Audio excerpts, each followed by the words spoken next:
যে কে কি বানিয়েছে, কুফরি অবস্থায় কে কি কাফেরদের কি কর্মকাণ্ড আছে, এগুলি সম্মান করা ইসলাম অনুমোদন করে না। এগুলি যারা করে থাকে তারা বর্তমান সময়ে এরা বিভ্রান্তির পিছনে চলেছে। কেন তারা সেগুলি করে আমি কয়েকটি কারণ উল্লেখ করব। এক নম্বর হচ্ছে, এগুলি যারা করে কাফেরদের অনুসরণ করে। কাফেররা এই জাতীয় কাজ তাদের সব সময় তাদের ছিল। শিরকের মূল কারণই হচ্ছে কারো পদাঙ্ক অনুসরণ করে চলা।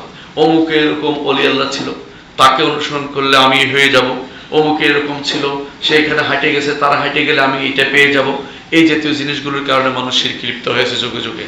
এই জন্য সমস্ত যত অমুসলিম জনগোষ্ঠী আছে সবগুলিকে আপনি দেখবেন তাদের পূর্বপুরুষের পূজা করে।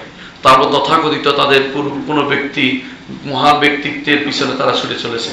ইসলাম এগুলি থেকে মানুষকে মুক্তি দিয়েছে। এই জাতীয় শিরক থেকে মুক্ত হওয়ার জন্য ইসলামের নির্দেশনা প্রচুর রয়েছে, সেগুলি আপনারা জেনে নেবেন।